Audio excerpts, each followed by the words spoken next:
पृथ्वी तथा उसकी सतह पर रखी किसी 1 किलोग्राम की वस्तु के बीच।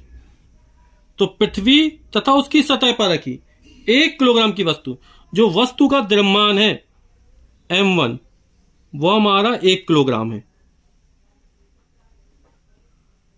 1 किलोग्राम की वस्तु के बीच गुरुत्वीय बल का परिमाण क्या होगा? गुरुत्वीय बल का परिमाण यानी F का मान हमको ज्ञात करना है। बोला पृथ्वी का द्रव्यमान, पृथ्वी का द्रव्यमान m2 मान लेते हैं, मान लो। तो m2 बराबर हो जाएगा हमारा 6 गुणे 10 की घात 24 किलोग्राम। तथा पृथ्वी की त्रिज्या स्मॉल r बराबर हो गई 6.4 गुणे 10 की घात 6 मीटर। ये हमको आंकड़े दिए गए।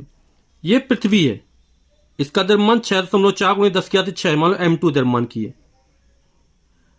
ये त्रिज्या है स्मॉल r। जो द्रव्यमान 1 किलोग्राम का रखा वो इसकी सतह पर रखा इस तरह, ये 1 kg का है। तो इन दोनों के केंद्रों के बीच की दूरी स्मॉल r है और यही पृथ्वी की त्रिज्या है हमारी। तो न्यूटन के सार्वत्रिक गुरुत्वाकर्षण के नियम से हम जानते हैं कि ब्रह्मांड में स्थित प्रत्येक पिंड हर दूसरे पिंड को अपनी ओर आकर्षित करता है और यह लगने वाला आकर्षण बल उन पिंडों के द्रव्यमानों के गुणनफल के अनुपाती और उनके बीच की दूरी के वर्ग के व्युत्क्रमानुपाती होता है। यानी F बराबर G m1 m2 upon r square. अब इसको हल करते हैं। G सार्वत्रिक गुरुत्वाकर्षण नियतांक और इसका मतलब 6.67 गुणे 10 की घाते -11 न्यूटन मीटर स्क्वायर प्रति किलोग्राम स्क्वायर, ये इसका मान होता है। m1 का मान 1 किलोग्राम है। m2 का मान 6 गुणे 10 की घाते 24 है बटे r स्क्वायर, और जो इन दोनों पिंडों के बीच की दूरी है वो 6.4 गुणे 10 की घाते 6 है और स्क्वायर था, स्क्वायर चढ़ा दिया।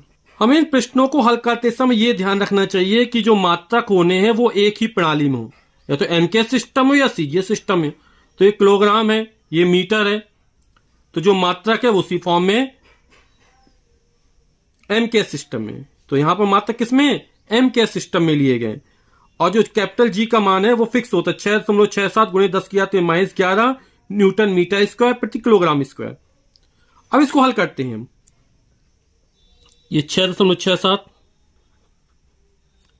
गुणे 6 बटे 6.4 गुणे 10 की घात 6 का होल ऑफ स्क्वायर, यानी 6.4 का 2 गुणा है, यानी 6.4 गुणे 6.4। अब हम घातों को हल करते हैं।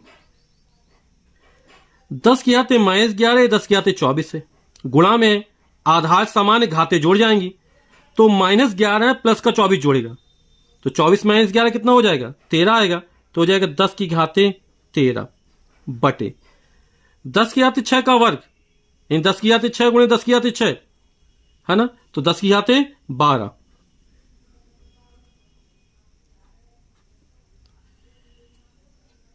6 7 42 की 2 हाथ लगी 4, 6 6 36 और 4 40 की 0 हाथ लगी 4, 6 6 36 और 4 40,